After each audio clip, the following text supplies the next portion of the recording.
Hello po, welcome sa ating Be Empowered program. Alam niyo po na itong Be Empowered program ay mga karanasan ng mga OFW, especially dito sa Hong Kong, mga nagtatrabaho abroad.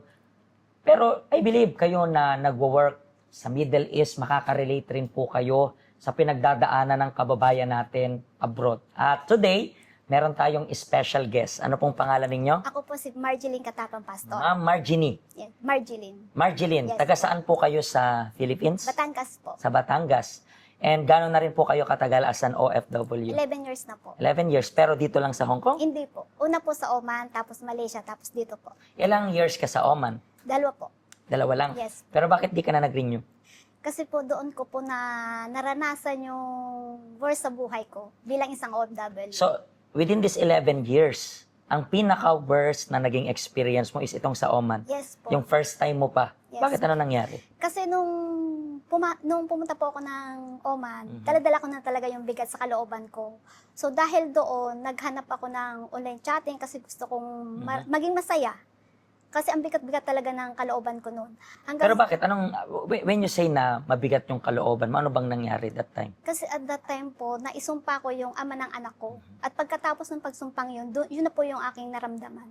So, sinumpa mo bakit? Anong ginawa sa'yo? Kasi sa pagtalikod po niya ng responsibilidad sa aming anak.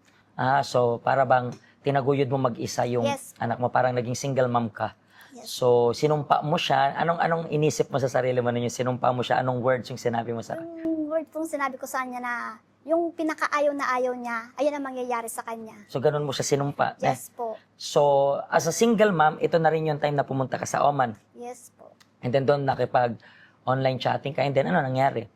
Pag sa pag-online chatting ko po kasi until na hindi ko pa rin na maramdaman yung kaligayahan mahanap, nauwi po sa relasyon. Pero itong pong relasyon na ito is wrong.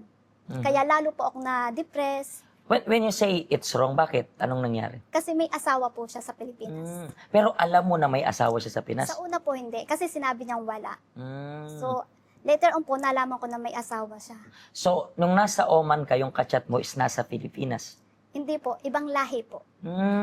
Pero kasal siya or may asawa siya o kinakasama na Filipina rin? Yes po. So, paano siya umamin? Let me see kung paano siya So, umamin. yung pong isa kong kaibigan, kasama, mahilig po siya sa FB at doon niyo po nakita.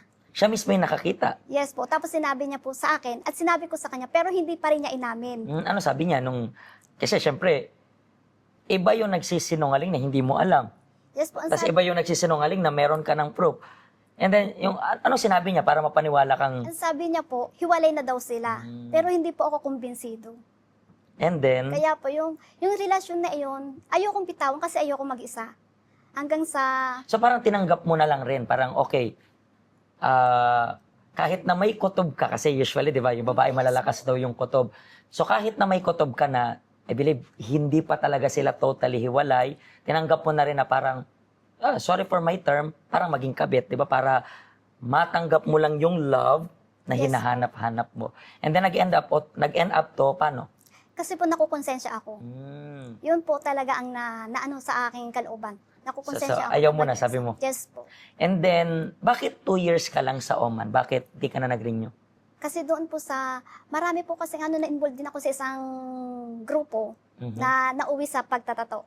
Nagpatato ako kasi gusto ko din talaga kasi akala ko yung bawat tusok ng karayom, maano yung kalooban ko, maiibsan yung kabigatan. So, Actually, maraming gumagawa ng, siyempre hindi natin linalahat, pero maraming gumagawa ng pagtatato sa fashion, di ba? Pero may mga gumagawa na parang gusto lang nilang may maramdamang sakit. yes. Di ba? Parang hindi na nila gets yung sarili nila na parang manhid na ba sila or parang may masakit sa kalooban nila. But at the same time, gusto nilang maramdaman yon sa katawan. Kaya bawat tusok ng karayom, gusto nilang maramdaman. And then after nitong Oman, saan ka po? Malaysia po. Sa Malaysia. Ilang years ka rin doon? 2 years lang? Or Po, mga 1.5 lang po. Isa't One- kalahati. isa't kalahating taon lang? Yes po. Hindi natapos yung contract, di ba? Hindi po. Bakit? Kasi yun po, dala-dala ko pa din yung kabigatan na iyon hanggang sa nag-aaway na kami ng amo ko kahit sa maliit na bagay. Ikaw pa yung nagagalit rin minsan. Yes po. So, usually kasi, di ba, kapag empleyado, yes ma'am. So this time, Ikaw pa nagagalit. Yes po. And then, dumating ka dito sa Hong Kong. And nakailang amo ka na dito sa Hong Kong? Isa lang po. Isa lang. Yes. Paano mo natagpuan yung help center natin dito sa Hong Kong? Dati, alam na po ng mga kasama ko dito sa itong UCKG Help Center, pero hindi po ako pumupunta. Kasi at that time po, sabi nila English. Mhm. Dati po kasi, bago ako pumunta dito, sa iba pong denomination ako nanggagaling. So, sinuri ko po yung sarili ko. Sabi ko, doon sa pinupuntahan ko, Tagalog, hindi ko na nga naiintindihan. Paano pa kaya sa English? So ganun yung thinking mo, no? yun po. Aha. Hanggang sa dumating po yung panahon na nakapunta po ako dito sa isa sa invite ng kasama ko na magkakapilang daw. Mhm. Hanggang sa yun po, doon na po nag-umpisa. Ano po yung first impression mo nung first kang umaten? Pagpasok ko pa lang sa pinto, parang ang sarap tumira. Mhm. Kasi, although may naririnig akong ingay, pero ang sarap, yung ang tahimik. Magaan. Yes Parang po, ganun, merong magaan. peace. And interesting kasi, dala-dala mo yung bigat na to kahit may inaatinan kang ibang Yes church, po. di ba? Kasi marirealize natin dito na hindi yung church, hindi yung religion, yung makapagpupuno ng kalooban natin, kundi yung tunay na relationship sa Diyos. And then, kamusta na yung version ng ikaw? Alam ko, gano'n ka nakatagal sa help center natin? 7 na po. 7 years na. Yes po. So within this 7 years, medyo matagal na, kamusta na yung version mo ngayon? Ibang-iba na po ako ngayon. In and out, nabago na po ako. Mhm. May kapayapaan, may direction. Mhm. Alam ko na po yung kung paano, yung mag-decision ng tama. Mhm. So, how about yung kabigatan sa loob mo? Wala na po. How about yung galit sa puso mo dun sa, Wala na rin pong galit. so meron ng kapatawaran? Yes po. Madali bang magpatawad? Noong una po hindi. Mahirap. Pero mas pinili ko po magpatawad. Kasi yun pong, natutunan ko rin, yun ang ikababago ng buhay ko. Kasi thinking about forgiveness, maraming mga kababayan tayong mga OFW dito na dala-dala yan. Di ba, kapag titingnan natin yung mga kababayan natin, karamihan single mom pa. I doubt na itong mga single mom na ito, tuwang-tuwa pa na iniwan. No, kahit minsan nga, pwede natin sabihin, kahit mokong yung tao, gusto mo pa rin minsan na may companion ka. Yes. Diba? So, iniwan. So, karamihan sa kanila, dala-dala itong galit, sama ng loob. And then we keep on telling yung mga tao na yung pagpapatawad, hindi dahil deserve ng tao ng kapatawaran. Pero deserve nating sumaya. Deserve nating magkaroon ng peace.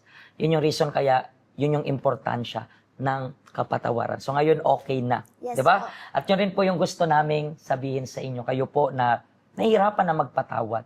Hindi nyo alam kung paano magpatawad. Dala-dala nyo yung sama ng loob. Kahit alam nyo na yan lang yung tanging paraan para maging masaya ka, magpatawad. Pero mas pinipili mong, alam mo yun, itabi sa loob mo. So meron pa pong chance para sa inyo. Hindi religion, but your communion, your intimate relationship sa Panginoon, yan po yung focus ng Universal Church. Yun po yung reason kaya universal yung name. Kasi no matter kung ano man yung denomination ninyo, religion ninyo, you are very welcome na umaten. Subukan. Subukan nyo lang po, wala naman mawawala.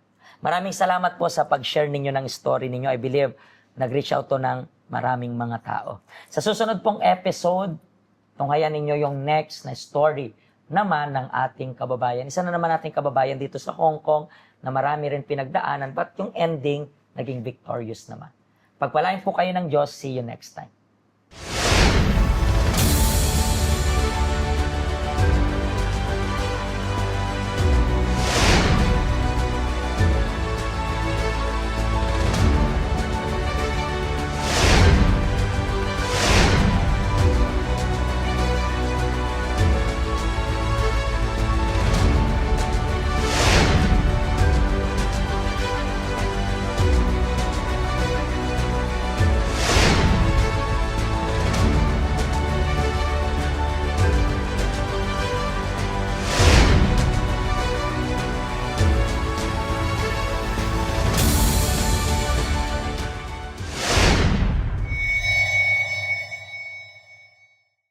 Hello, ako po si Pastor Joshua dito po sa UCKG Help Center dito po sa Hong Kong. At yung mga napanood nyo pong testimony ay mga testimony ng mga OFW dito sa Hong Kong. Pero I believe makaka-relate rin naman kahit nasaan po kayong bansa, basta OFW. Ang help center po natin ay walang pinipiling religion. Base na rin po sa name, Health Center. Kung kailangan nyo po ng karagdagang information, nandito lang po sa baba lahat ng information na kailangan ninyo. Kontakin nyo lang po kami at magiging masaya po kami na matulungan ka, ma-assist ka, nasaan man po kayong bansa. Pagpalain po kayo ng Diyos.